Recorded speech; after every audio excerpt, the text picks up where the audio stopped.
चलिए खबरों में आगे बढ़ेंगे। नरेला औद्योगिक क्षेत्र स्थित प्लास्टिक की पॉलिथीन बनाने वाली एक फैक्ट्री में आज सुबह करीब 6:35 पर आग लग गई और देखते ही देखते आग पास की 2 फैक्ट्रियों में भी भड़क उठी। इसकी सूचना तुरंत पुलिस और दमकल कर्मियों को दी गई। सूचना मिलते ही एक के बाद एक कई गाड़ियां आग को बुझाने में जुटी हुई दिखी। आग के कारणों का फिलहाल पता नहीं चल सका है। पुलिस मामले की जांच कर रही है। जानकारी के मुताबिक सी ब्लॉक स्थित इस फैक्ट्री में हादसे के समय कई श्रमिक काम कर रहे थे। गनीमत रही कि सभी श्रमिक समय रहते बाहर आ गए थे, नहीं तो बड़ा हादसा हो सकता था। शंभू बॉर्डर खुलेगा या नहीं, सुप्रीम कोर्ट में आज यानी कि इस मामले को लेकर सुनवाई हो चुकी है। हरियाणा सरकार ने शंभू बॉर्डर को खुलवाने के पंजाब और हरियाणा हाईकोर्ट के फैसले को सुप्रीम कोर्ट में चुनौती दी। पंजाब हरियाणा हाईकोर्ट ने एक सप्ताह में नेशनल हाईवे पर एक शंभू बॉर्डर को खुलवाने का आदेश भी जारी किया था। इस आदेश की मियाद आज यानी कि पूरी हो चुकी है। कानून व्यवस्था का हवाला देकर हरियाणा सरकार ने इस आदेश को सुप्रीम कोर्ट में चुनौती दी। शंभू बॉर्डर खोलने के पंजाब हरियाणा हाईकोर्ट के फैसले के खिलाफ दायर हरियाणा सरकार की याचिका पर सुप्रीम कोर्ट में हरियाणा सरकार की तरफ से एसजी तुषार मेहता पेश हुए। हरियाणा सरकार की ओर से एसजी तुषार मेहता ने कहा कि हमें लोगों की असुविधा का ध्यान रखना है, लेकिन बॉर्डर की दूसरी तरफ 500 ट्रैक्टर ट्रॉली बख्तरबंद के रूप में मौजूद हैं। हरियाणा सरकार की तरफ से एसजी तुषार मेहता ने आगे कहा कि जनता की परेशानियों को लेकर हम भी चिंतित हैं, लेकिन ट्रैक्टर ट्रॉली हैं जो पंजाब से दिल्ली की तरफ जाना चाहती है।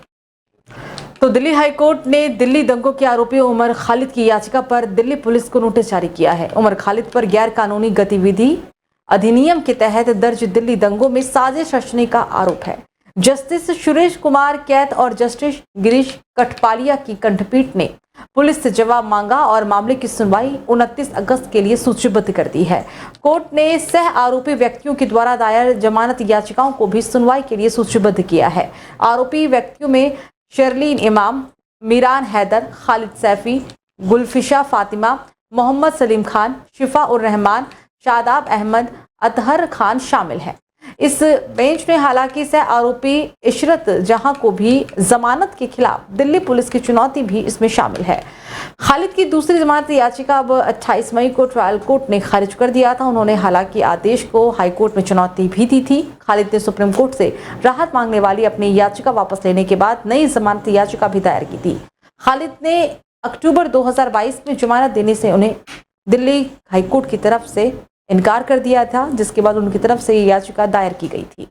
तो केदारनाथ मंदिर को लेकर कांग्रेस ने केदारनाथ बचाओ पदयात्रा की शुरुआत हर की पौड़ी से की है। आज गंगा पूजा के बाद इस पदयात्रा का शुभारंभ किया गया। हरिद्वार से शुरू हुई ये पदयात्रा गढ़वाल के अलग अलग भागों से होते हुए केदारनाथ में समाप्त हो जाएगी। इस दौरान जगह जगह पर जनसभाओं का भी आयोजन किया जाएगा। पदयात्रा की शुरुआत में कांग्रेस प्रदेश अध्यक्ष करण माहरा, पूर्व मुख्यमंत्री हरीश रावत, नेता प्रतिपक्ष यशपाल आर्य, प्रीतम सिंह सहित कांग्रेस के सभी विधायक भी मौजूद थे।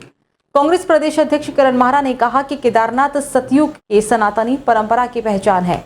इसकी व्यवसायीकरण किसी भी कीमत पर बर्दाश्त नहीं किया जाएगा। उन्होंने केदारनाथ के नाम पर धाम बनाने वालों के खिलाफ एफआईआर दर्ज कर कार्रवाई की भी मांग की। पूर्व सीएम रावत ने कहा कि बाबा केदार के नाम पर जो पाप बीजेपी ने किया है, उस पर सरकार को सार्वजनिक माफी मांगनी चाहिए।